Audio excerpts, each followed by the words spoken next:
Hello l'équipe, bienvenue sur cette vidéo bonus où je vais vous partager 5 conseils pour faire de meilleures vidéos.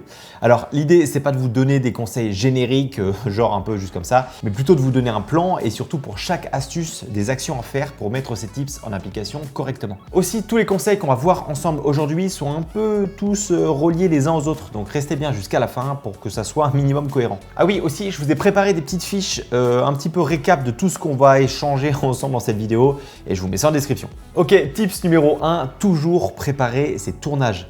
Alors que ça soit pour des vidéos de voyage, une vidéo entre potes, une vidéo produit, un événement, bref, n'importe quoi, vous devez toujours préparer votre tournage pour savoir ce que vous allez filmer, comment vous allez le filmer et le plus important, à qui est destinée cette vidéo. En fait, vous devez toujours vous poser ces quelques questions. Est-ce que je fais cette vidéo dans le but d'envoyer ça à un client potentiel ? Est-ce que c'est simplement pour partager sur les réseaux sociaux et de montrer en gros de quoi vous êtes capable ? Ou alors c'est de développer votre portfolio. Ces questions vont vous permettre de déterminer le but de votre vidéo et donc de définir la cible. Un client, vos amis, un influenceur ou tout autre. Une fois que vous avez votre cible, c'est là que vous allez commencer à réfléchir qu'est-ce que votre cible veut voir dans votre vidéo. Si c'est vos amis, ça va être des moments de joie, de partage, de paysage ou d'un moment en particulier. Si c'est un client, ça va être des beaux rushs de son entreprise ou de son service. Si votre cible c'est un influenceur ou un athlète, là ça va plus être des rushs dans le style lifestyle, donc des plans un peu plus portrait, une vidéo assez dynamique, etc. Et la dernière question à se poser, c'est quelles émotions vous voulez faire ressentir à votre spectateur. Alors c'est un peu lié au storytelling qu'on verra après, mais c'est la base avant chaque vidéo. Réfléchissez à l'émotion que vous voulez transmettre dans votre vidéo. Tout ça nous amène à préparer le style de rush que vous allez filmer et donc de préparer une shooting list. Alors une shooting list, c'est simplement une liste de tous les plans que vous allez filmer et ça vous aide à mort pendant le tournage. L'idée, c'est d'écrire ce que vous avez en tête. Donc si c'est pour une vidéo produit, vous allez simplement mettre tous les rushs que vous avez en tête avec les différents angles, etc. Une vidéo corporate, là ça va être les différentes salles, les différentes personnes que vous allez filmer, comment mettre en avant justement l'entreprise de votre client. Une vidéo de voyage, ça va être plutôt les endroits que vous souhaiteriez filmer ou le style de plan que vous avez en tête, un coucher de soleil, des surfeurs, etc. Faire une shooting list, ça vous permet d'être mieux organisé et donc de plus facilement créer une histoire dans votre vidéo avec une intro, une apogée et une fin. Et créer une histoire, c'est clairement la partie la plus importante dans une vidéo, mais on en parlera un petit peu après. Aussi, faire une shooting list, ça va vous permettre d'enlever un stress au tournage, car vous allez vous appuyer dessus pour savoir quel rush vous allez filmer ensuite. Et surtout, le fait de suivre une liste quand vous filmez, ça va libérer de la place à votre créativité pendant le tournage, et donc vous allez avoir plus d'idées pour filmer, donc in fine, c'est tout bénef. Bon, ça prend un petit peu de temps à faire, mais je vous garantis qu'à la fin, ça vaut largement le coup de préparer ces tournages pour n'importe quel projet, même si c'est un petit. Si jamais vous voulez en savoir plus sur comment faire une shooting list, j'ai fait une vidéo à ce sujet où je vous donne justement une shooting list déjà toute prête. Donc si jamais vous voulez la voir, je vous mets le lien juste ici. Mais n'oubliez pas qu'avant n'importe quel projet vidéo, posez-vous ces quelques questions et ça va clairement vous aider. Tips numéro 2, connaître sa caméra par cœur. Alors je dis pas ça dans le sens juste les bons réglages, mais apprenez les limites de votre caméra. Les ISO, l'audio, la gestion de l'autofocus, bref, vous devez connaître par cœur votre caméra pour utiliser son potentiel au maximum. Et ça, c'est un peu le problème qu'on a tous. On connaît les réglages, on va dire, classiques de notre caméra, filmé en 4K, filmé au ralenti. Mais si je vous demande à quel ISO maximum vous pouvez filmer avec votre boîtier sans que vous ayez du bruit, je suis pas sûr qu'il y ait grand monde qui ait vraiment la réponse. Donc, il faut prendre le temps de faire des tests avec sa caméra, mais aussi son objectif et se poser quelques questions. À partir de quel ISO je commence à avoir du bruit ? Est-ce que mon autofocus est plutôt bon ou vaut mieux que je filme en manuel focus ? L'audio aussi hyper important, mais est-ce que les réglages que j'utilise vont être assez bons et le son va pas saturer si quelqu'un se met à rigoler hyper fort ? La balance des blancs, est-ce que vaut mieux que je la mette en auto ou plutôt en manuel ? Bref, vous avez plusieurs questions comme celle-ci où vous devez connaître la réponse pour maximiser la qualité de votre vidéo. Parce que la plupart de ces réglages, si jamais c'est foiré au tournage, vous ne pouvez pas vraiment le rattraper au montage.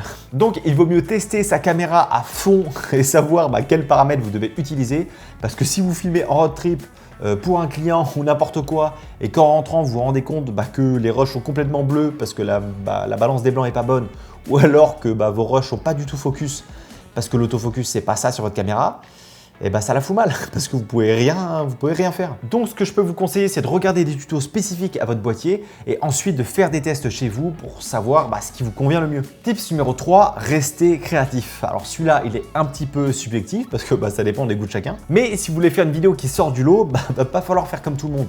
Il va falloir être un peu créatif avec votre matériel. Ça passe par les angles de prise de vue, la composition, la cadence d'image, la lumière, etc. Si on parle d'angle de prise de vue, qu'est-ce que ferait une personne lambda avec une caméra ?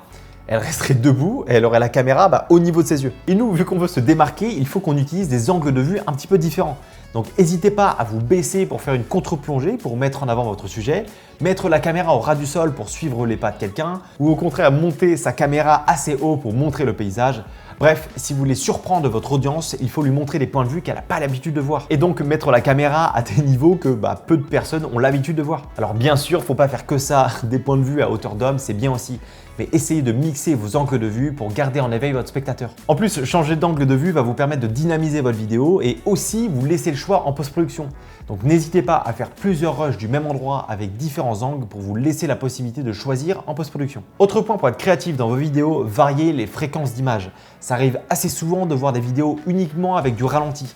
Et honnêtement, je l'ai fait aussi au début. Mais pour garder une vidéo agréable à regarder, il faut varier les vitesses. Avec du rendu réel à 25 images par seconde, du ralenti à 50 images par seconde et de l'ultra ralenti à 100 images par seconde pour immerger votre spectateur dans l'action. Petit tips aussi, si votre caméra le permet, je vous conseille de pré-enregistrer vos réglages avec différentes fréquences d'image. Comme ça, vous pouvez filmer au rendu réel et vous avez juste à switcher pour passer sur du ralenti sans aller dans vos paramètres. N'oubliez pas que le but, c'est de surprendre votre spectateur et donc de lui montrer des choses qu'il n'a pas l'habitude de voir. Donc si votre caméra le permet et à certains moments propices, n'hésitez pas à faire un petit ralenti, ça fait toujours son petit effet. Tips numéro 4, raconter une histoire et c'est la partie la plus importante de toutes. Si vous avez une caméra à 10 000 balles mais que dans votre vidéo, c'est un enchaînement de rushs qui n'ont aucun lien entre eux, clairement ça va pas être ouf. Mais il faut garder en tête que c'est honnêtement la partie la plus compliquée dans la vidéo et je vais essayer de vous aiguiller le mieux que je peux là-dessus. Donc quand on parle de storytelling, c'est le fait de raconter une histoire à votre audience. Il faut vraiment qu'il y ait une suite logique dans l'enchaînement de vos plans et surtout pas que ça soit du hasard. C'est pour ça que la préparation c'est hyper important. Il faut toujours que vous posiez ces 3 questions. Quelle est mon intro? Donc par quoi ma vidéo va commencer pour donner envie aux gens de continuer ma vidéo? Quel est mon déroulement? Il faut que ma vidéo monte petit à petit avant d'atteindre l'apogée de mon histoire. Et quel est mon outro? Donc le dénouement de ma vidéo ou bien la conclusion.